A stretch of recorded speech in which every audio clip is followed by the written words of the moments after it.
කාරුණික සත්පුරුෂ පින්වතුනි, ප්‍රතිපත්ති පූජා උතුම් භාවනා වැඩසටහන සමගයි ඔබ හැමෝම සම්බන්ධ වන්නේ. පින්වතුනි, ටිකින් ටික හරි කුසල ධර්මයන් සිද්ධ කරනකොට ඒ කුසල ධර්මයන් කුසල ස්කන්ධයක් බවට පත් වෙනවා, කුසල රාශියක් බවට පත් වෙනවා. විශාල කලයකට එක වතුර බිඳුවක් දැම්මම පින්වතුනි, කලයට ඒක දැනෙන්නවත් නැති තරම්. ඒ කලයේ වතුර තියනවාද කියලා කියන්නත් බැරි තරම්. හැබැයි වතුර බිඳුව එකතු වෙලා ටිකක් වෙලා යනකොට, ටික දවසක් ගෙවි යනකොට දැන් ටික ටික කලයේ වතුර තියනවා කියලා තේරෙනවා. හැබැයි කලය ඉතිරි යනට තරම්ම නැහැ. හැබැයි හිස් කලයක් නෙමෙයි, ටිකක් හරි වතුර තියනවා කියන එක තේරෙනවා. ওই විදිහට ටික දවසක් ගත වීගෙන යනකොට පිරිච්ච කලයක් බවට පත් වෙනවා. ඉතිරි යන්නට තරම් ඒ කලයේ වතුර පිරී යනවා. පින්වතුනි, අන්න ඒ වගේම හිස් කලයක් වගේ තිබිච්ච ජීවිතවලට එක දවසක් හරි භාවනාවක් කරලා භාවනා කුසලයක් එකතු වෙනකොට සමහර වෙලාවට ඒ ජීවිතේට ඒක තේරෙන්නේ නැහැ. හිතක් හැදුනද භාවනාවෙන් ටිකක් හරි හිත දියුණු වුණාද කියලා වැටහෙන්නේ නැහැ. හරියට වතුර බිඳුවක් එකතු වුණා වගේ. කොහොම නමුත් පින්වතුනි, ජීවිතේ එක දවසක් හරි පිළිවෙලකට භාවනාවක් ඉගෙනගෙන කළොත් දැනෙන්න තරම් දෙයක් නොතිබුණත් ටිකක් හරි කුසල් එකතු වෙලා තියෙනවා. ඒක අපි දන්නවා. දැනෙන්න තරම් ලොකුවට නැතත් කුසල් සිද්ධ නොවුන නෙමෙයි, කුසල් රැස් නොවුන නෙමෙයි.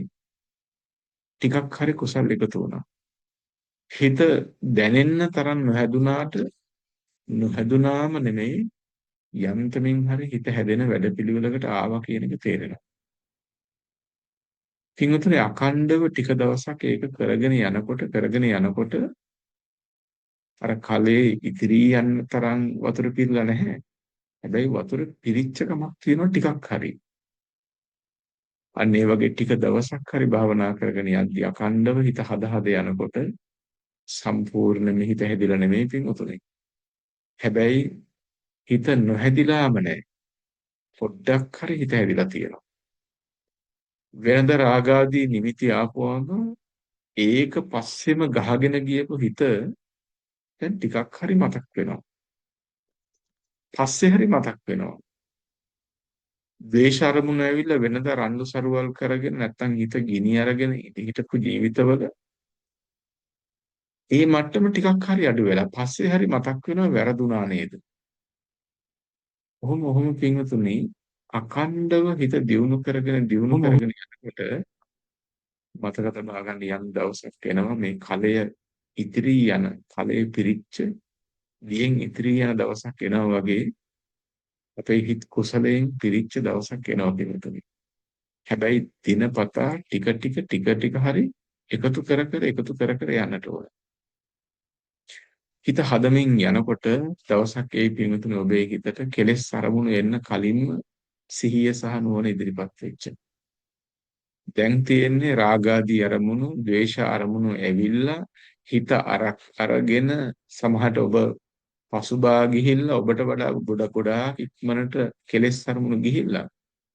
හැබැයි පස්සේ තමයි මතක් වෙන්නේ. ටිකින් ටික හිත දියුණු කරගෙන යනකොට සිහිය සහ නුවණ දියුණු කරනකොට පින්වතුනි, කෙලෙස් අරමුණු එන්න කලින්ම සිහිය සහ නුවණ ඉදිරිපත් වෙච්ච දවසක් එනවා. සති සම්පජඤ්ඤය එච්චරට දියුණු වෙච්ච දවසක් එනවා. අන්න එදාට කෙලෙස් වලට දිනන්නට පුළුවන් කමක් නැහැ. මොකද ඒට කලින් ඔබ දිනලා ඉන්න හින්දා. කොයික කරන්නත් පින්වතුනි අපිට මේ අඛණ්ඩව කරන්න සිද්ධ වෙනවා. මේක නැවත භාවිත කරන්න සිද්ධ වෙනවා. වතුර බිඳුවක් කලයට දාලා කලේ ඉතුරුන්නේ නැහනේ, තාම මේ කලේ පිරුන්නේ නැහනේ කියලා හිතනවා වගේ අපි එක දවසක් භාවනා කරලා තාම හිත හැදුන්නේ නැහනේ කියලා බැලුවට පළක් නැහැ. මේක අඛණ්ඩව වතුර බිඳු එකතු වෙනට පින්වතුනා මේ වගේ මතක තබා ගන්න දීර්ඝ කාලයක් තිස්සේ පටන් පවතින කෙලෙස් සමුදායක්, මහා කෙලෙස් ගංගාවක්, කෙලෙස් ප්‍රවාහයක්. මේක සිඳින්නට ලාමක උත්සාහයකට පුළුවන් කමක් නැහැ. අලාමක උත්සාහයක් තියෙනට ඕනේ. අලාමක වීරියක් තියෙනට ඕනේ. ඔබේ සිහිය තරින් පතර ඇති කරගන්න එකක් නෙමෙයි. අලාමක සිහියක් තියෙනට ඕනේ. ඔබට තියෙන ප්‍රඥාවත් යාන්තමින් උපදව ගන්න එකක් නෙමෙයි. නැවත නැවත පරිභාවිත කරන ලද, නැවත නැවත ස්වභාවිත කරන ලද මනා ප්‍රඥාවක් වෙන්නට ඕනේ. සිහියත්, සම්‍යක් ප්‍රඥාවත්, වීරියත් කියන මේ ධර්ම තුන යම් මොහතකදී ඔබ මනාව භාවිත කරනවාද කිමුතුනි, ඔබ දිනන මගට ඇවිල්ලා තියෙනවා. ඒකාන්තයෙන් ඔබ දිනනවා. මේ කෙලෙස් ගංගාව, මේ කෙලෙස් ප්‍රවාහය දුරු කරන්න පුළුවන් පිටුතුනි. මේ කෙලෙස් ගඟින් එතරට යන්නට පුළුවන්. ඊට සුදුසු ධර්මයක් තියෙනවා. අපි යන්නේ ධර්මය හරියට දැන අවබෝධ කරගෙන ගමන් කරන එක තමයි කරන්නට තියෙන්නේ. ඉතින් මේකට හොඳ අදිෂ්ඨානයක් ඕන, කම්මැලි කමෙන් බෑ බෑ කියන හැඟීමෙන් නෙමෙයි. මම මේක කොහොම හරි කරනවා කියන දිරිමත් සිතින් ඔබ හරියට ආවොත් ඔබට මේක කරගන්නට පුළුවන්කම තියෙනවා. පිටුතුනේ හිතක් දිනන්න හරි අමාරු. මේ රාග, ద్వේෂ, මෝහ ආදී අරමුණු බොහොම බලවන්තව තියෙන නිසා. චිත්තානුපස්සනාවෙන් අපි කරන්නේ මේ සිතක තියෙන කෙලෙස් අරමුණු හඳුනාගෙන ඒ කෙලෙස් අරමුණු බැහැර කරන එක. ක්ලේශාරම්මණයන් හිතට එද්දී ඒක පිළිගන්න අසහිය හොඳට සූදානම් වෙලා. සම්‍යක් ප්‍රඥාව නැති මෝහය ඒ කෙලෙස් අරමුණ පිළිගන්න හොඳට සූදානම් වෙලා තියෙනවා. ඒ නිසා තමයි අද රාග ආදී අරමුණක් එනකොටම බොහොම හොඳින් ඒ අරමුණ පිළි අරගෙන එහි හැසිරෙන්නට පුරුදු වෙලා තියෙන්නේ. නමුත් දැන් අපි පුරුදු වෙනවා, දැන් අපි භාවිත කරනවා ඒ කෙලෙස් අරමුණට දිනන්නට නොදී සිහිය සහ සම්‍යක් ප්‍රඥාව ඉස්සර කරගන්නට.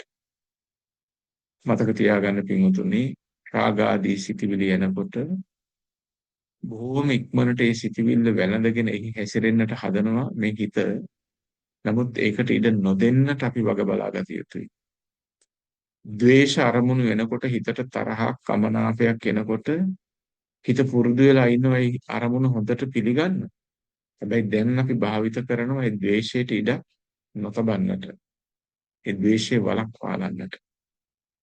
මෝහයට ඉඩ නොදී අමෝහයේ දිනන විදිහට සිහියත් ප්‍රඥාවත් දියුණු කරන්නට අපි නිරන්තරයෙන් වෑයම් කරනවා.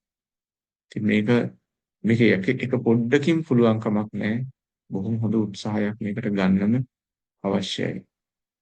මතක තියාගන්න පින්වතුනි, අනුන්ගේ ඇඳුමක් ඇඳගෙන ඒක කොයිතරම් ලස්සනයි කියලා පෙනුනත්, ඔබ කොච්චර සතුටු වුණත් ඒ ඇඳුම අනුන්ගේ නම් ඔබට ඒ ඇඳුම දෙන්නම සිද්ධ වෙනවා පින්වතුනි.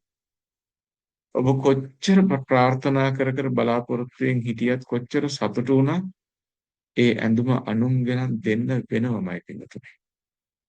ඒ වගේම තමයි රාගාදී සිටිවිලි අපේ හිතට ගෙනල්ලා දෙන්නේ හරි සුන්දර විදිහට. ඇලෙන්නට සුදුසුයි, බැඳෙන්නට සුදුසුයි, ගන්නට සුදුසුයි, හැමදාම තියාගන්නට සුදුසුයි කියන විදිහට තමයි රාගාදී සිටිවිලි අපිට ගෙනහැර පාන්නේ.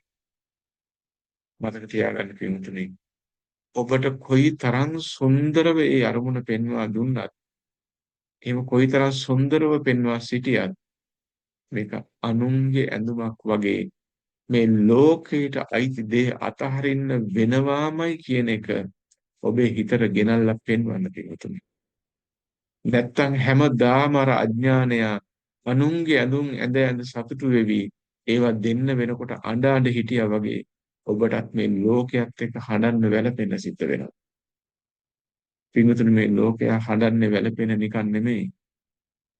ලෝකෙට අයිති දේවල් වලට සතුටු වෙලා, ලෝකෙට අයිති දේවල් ප්‍රාර්ථනා කරලා, ලෝකෙට අයිති දේවල්ම බදා ගන්න වැළඳ ගන්න හදලා. ඉතින් ඒවා ලෝකෙට දෙන්න වෙනකොට අර ගත්ත මනසට දරන්න බෑ පින්තුනේ. එතකොට හඬනවා, වැළපෙනවා, අනේ මට මෙහෙම වුණා, මට අහිමි වුණා නේද කියලා නැවත නැවත වෙහෙසටමපත් වෙනවා. ඒ නිසා මතක තබා ගන්න. ලෝකෙට අයිති දේ ලෝකෙට අයිති විදිහට දකින්න. පින්තුනේ, ස්කන්ධයෝ ලෝකෙට අයිති දේවල්, Tamanට අයිති දේවල් නෙමෙයි. මතක තියාගන්න හොඳට. එකම රූපස්කන්ධයක්වත් එකම වේදනා සංඥා සංස්කාර විඥාන ස්කන්ධයක්වත් ඔබට අයිති දේවල් නෙමෙයි පින්වතුනි. ඒවා අපිට අයිති දේවල් නෙමෙයි. ඒ සියල්ල ලෝකෙට අයිති දේවල්. ප්‍රත්‍ය නිසා හටගෙන ප්‍රත්‍ය නිරුද්ධ වෙනකොට නිරුද්ධ වෙලා යන අපේ වසංගයෙහි පවත්වන්නට බැරි ලෝකෙට අයිති දේවල් ඒවා.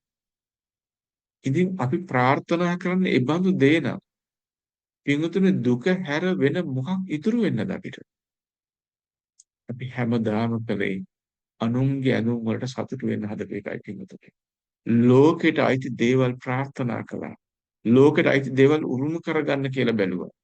දින ගණන්, සති ගණන්, මාස ගණන් වැඩ කර කර මහන්සි වෙවි උරුම කරගන්න බැලුවා. පින්වතුනි හැමදාම උත්සාහවත් වෙලා තියෙන්නේ අපිට අයිති නැති ස්කන්ධ ටිකක් උරුම කරගන්නට. මම නොවන, මගේ නොවන, මගේ වසඟයේ කිසිසේත් පවත්වන්න බැරි ධර්ම ටිකක් උරුම කරගන්නට හැමදාකම වෑයම් කරලා පිළිතුරේ. මෙන්න මේ මෝඩ උත්සාහයෙන් වැළකිච්ච දාට මෙන්න මේ මෝඩ ප්‍රයත්නයෙන් නිදහස් වෙච්ච දාට පිඟුතුනේ සැනසෙල්ල අපිට නොලැබෙයි.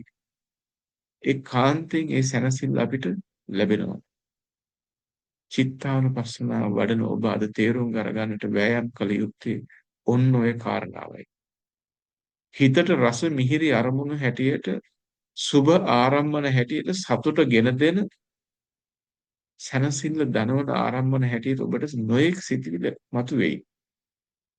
වෙනද පුරුද්දට අනුන්ගේ ඇඳුම් ඇඳගෙන සතුටු වෙන්න හදනවා වගේ ඔබ ඒව දැහැ ගන්න බලයි. නමුත් චිත්තානුපස්සනාව ඉදිරිපත් කරගන්න පින්වතුනි. ඒකයි සතිපට්ඨාන ඉදිරිපත් කරගන්න කියන්නේ. චිත්තානුපස්සනාව ඉදිරිපත් කරගෙන හිතට පෙන්වා දෙන්න. බැඳෙන්න සුදුසු තැනක් නෙමෙයි ඔබ කියලා. läග ගන්න සුදුසු තැනක් නෙමෙයි කියලා හිතට පෙන්වා දෙන්න. දැහැ ගන්න බෑ.